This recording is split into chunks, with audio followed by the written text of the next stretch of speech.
Good morning. It is September 20th, 2019. 2019. Little off, 2023. All right, we're doing the New York Times Daily Newsletter. Today's yellow journalist is David Leonards. We are covering a change in how Biden talks about the world. Well, like how he flubs constantly, as well as Justin Trudeau, Kevin McCarthy, and the Times' favorite restaurants. Slow news day. A bigger tent. President Biden has made it a signature phrase of his administration. The world is engaged in, quote, a battle between democracy and autocracy. No, it's not, but okay. He publicly expressed a version of this idea at least a dozen times during his first year in office and a dozen more times during his second year, according to factbay.se, an online database that tracks his remarks. I wonder if they track all of his non-words that he says. I was in the foothills of... Yeah. But Biden has used it less often during his third year in office. He notably did not use the phrase when speaking to the United Nations General Assembly yesterday. Last year in the same setting, he did use it. What explains the change? Biden still much believes that in the basic idea, but he and other administration officials have come to think that framing comes down with downsides. Yeah, everything is framing, kind of like the January 6th attack was the greatest attack in American history. That's framing. Biden's phrase accurately captures the leading players in the core struggle for global influence today. The U.S., Japan, South Korea, Western Europe, and a few other rich countries are healthy democracies on one side of the divide. We're not a democracy, we're a republic, and it's not healthy. Russia and China are autocracies on the other side. No, well, China kind of sort of is, but Russia's really... They're not autocracies. They weren't self-appointed leaders. China, you could make a little bit more of an argument, but in Russia, the people actually do like Putin, and they do vote for him, despite the fact that we don't like him. That doesn't make him an autocrat. I mean, he's been around for a long time, that's for sure. But he's not an autocrat. That's not a correct phrasing. Many other countries, however, have not chosen sides. They are trying to work closely with both Washington and Beijing, depending on the issue. These countries tend to be flawed democracies like Brazil, India, Israel, and Nigeria, or autocracies like Saudi Arabia and Vietnam. Those aren't accurate ways to describe those countries. If the U.S. suggests that only democracies are welcome in its alliance, that alliance will shrink. We're not a democracy. Defining the current contest as one between democracies and autocracies is a flawed strategy, said Walter Russell Mead, a foreign policy expert at the Hudson Institute, wrote in the Wall Street Journal this spring. Abroad, this approach weakens America's ties with key allies and exposes us to devastating charges of systemic hypocrisy. Yeah, because the rest of the world remembers that we invaded Iraq on a lie. Mead is a conservative who often criticizes Biden, but some members of the administration have had similar concerns, as Peter Baker, the Times' chief White House correspondent, has reported. In June, Jake Sullivan, Biden's national security advisor, acknowledged the tension. I do think we are dealing with a gathering and march of autocratic forces in ways that are not the United States' national interest, and that we do need to rally the values, norms, and forces of democracy to push back against that, Sullivan said. But he added, Biden has, quote, also had been clear that in the larger effort, we need constructive relationships with countries of all different traditions and backgrounds, end quote. The CIA and Stalin. There is, of course, a long history of the U.S. working with autocracies as part of a stated strategy of fostering democracy. Sometimes the history has been tragic, as during the Vietnam War. Other times, the practice has aged well, such as the alliances with Stalin's Soviet Union during World War II, or with Persian Gulf kingdoms to evict Saddam Hussein from Kuwait during the 90s. That was a flat-out lie. We lied about that. We lied to get that to start. Saddam came to us and said, Kuwait is stealing my oil. They drilled a diagonal oil and are stealing oil from us. If you don't do something, I'm going to go kick their butts. And the exact quote from the person who is responsible for that, I forget what position she was, some ambassador, she said, quote, we have no opinion on Arab conflicts, which Saddam took as a green light. He said, I'm gonna go invade them, and we said we have no opinion. What would you do with that? We set that up, and we loved Saddam when he was attacking Iran. The democracy versus autocracy dichotomy has probably been the most helpful in energizing Western Europe to come to Ukraine's defense and persuading Japan and South Korea to strengthen ties as a counterweight to China. Over the past year, though, the administration has also tried to build ties with countries that are democratically weaker.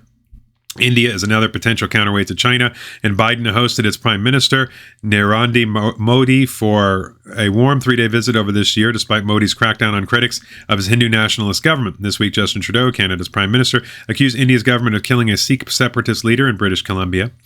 The U.S. strengthened its ties with Vietnam, which remains a one-party state. When Biden visited Hanoi this month, both countries are worried about China's ambitions. Turkey, Hungary, and Poland are important parts of the alliance, supplying Ukraine with weapons to fight Russia.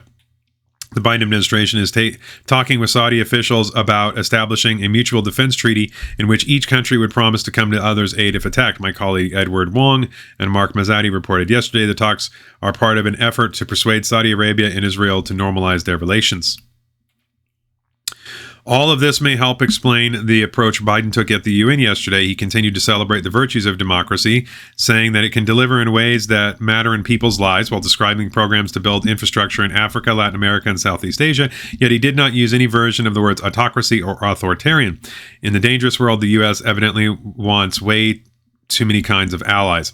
We're a republic, not a democracy, so we shouldn't be championing for democracy.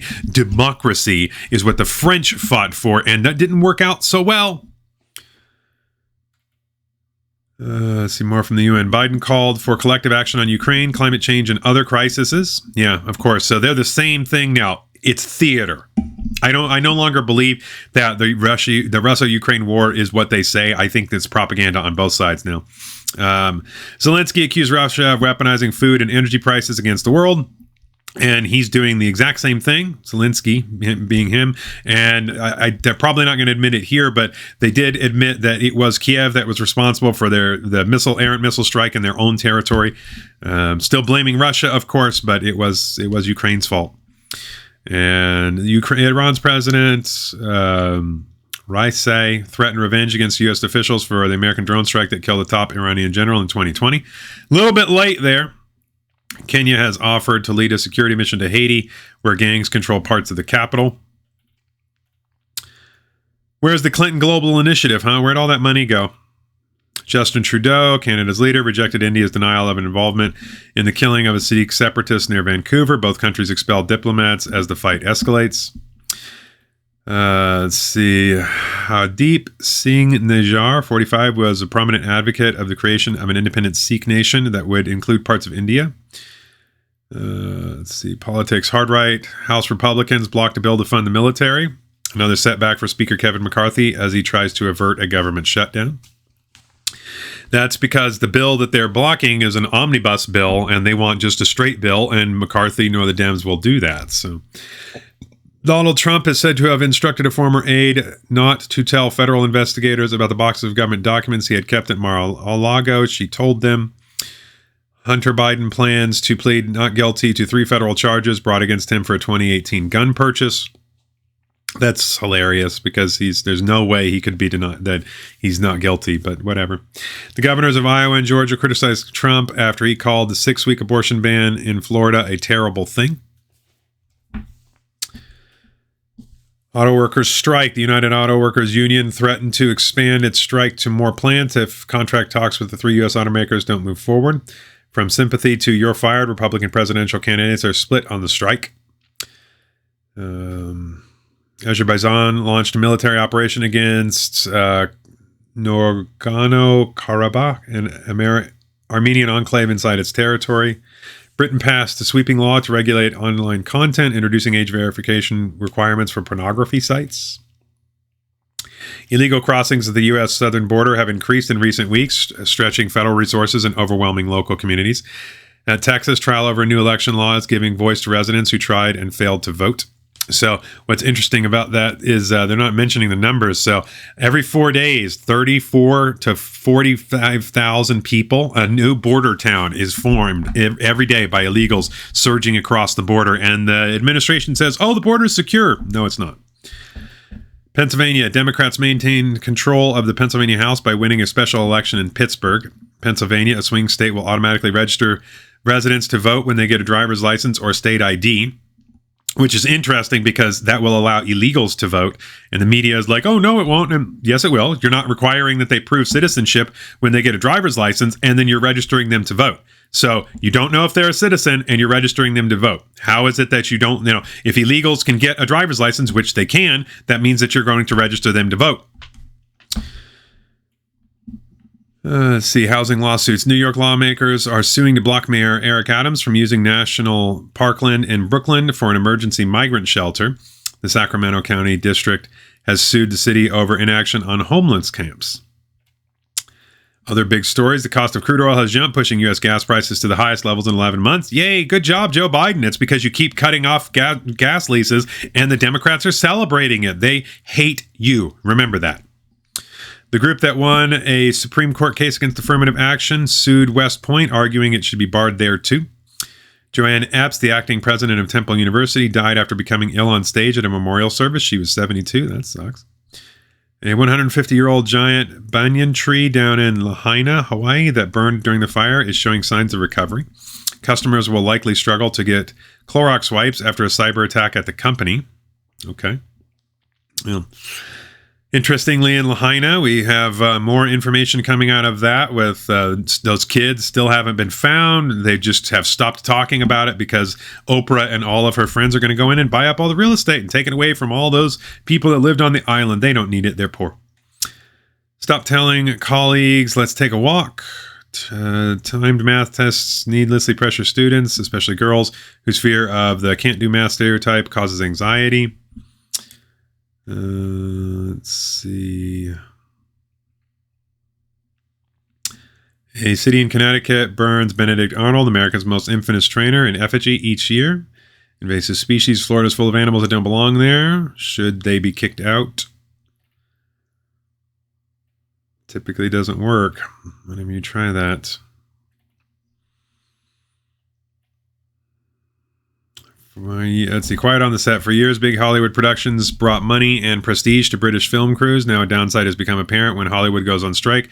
Their work stops too. We depend on so much on U.S. studio-based productions for our work, said Charlotte Sewell, a costume designer in London.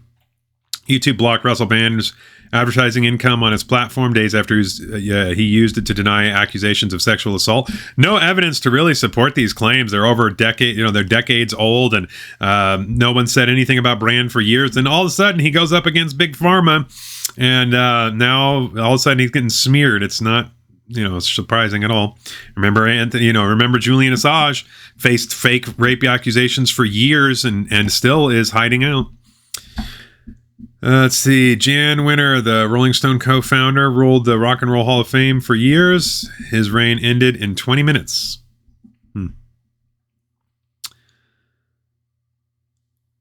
Let's see. Shakira, Karol G, and Edward Barria led the nominations for the Latin Grammy Awards.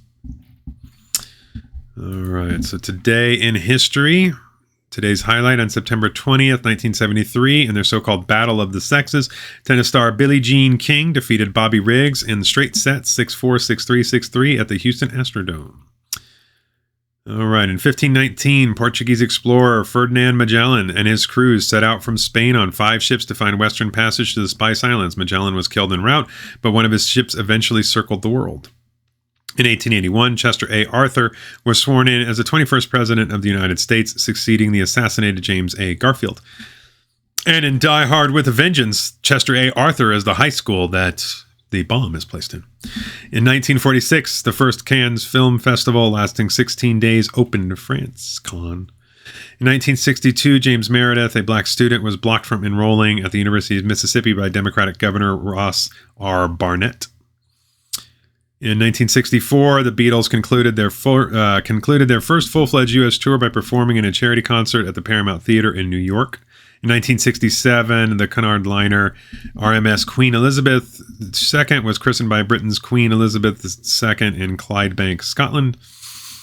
In 1973, singer-songwriter Jim Croce died in a plane crash near Natchitoches, Louisiana, at age 30. In 1995, a move that stunned Wall Street, AT&T Corporation announced it was splitting into 3 companies. In 2000, independent counsel Robert Ray announced at the end of the Whitewater investigation, saying there was insufficient evidence to warrant charges against Bill and Hillary Clinton. In 2001, during an address to a joint session of Congress, President George W. Bush announced that the new cabinet-level Department of Homeland Security and named Pennsylvania Governor Tom Ridge as its director. In 2011, repeal of the U.S. military's 18-year-old Don't Ask, Don't Tell compromise took effect, allowing gay and lesbian service members to serve openly. In 2012, Space Shuttle Endeavour, riding atop a Boeing 747, landed at California Air Force Base en route to its eventual retirement home, the California Science Center in Los Angeles. In 2017, Hurricane Maria, the strongest storm to hit Puerto Rico in more than 80 years, struck the island, wiping out as much as 75% of power distribution lines and causing an island-wide blackout. In 2018, Japanese Prime Minister Shinzo Abe was reelected as head of the ruling Liberal Democratic Party in a landslide. Abe would be assassinated after leaving office in 2022. In 2019, 3 Mile Island in Pennsylvania, the 1979 site of the nation's worst commercial nuclear power accident, was shut down by its owner after producing electricity for 45 years. No birthdays today.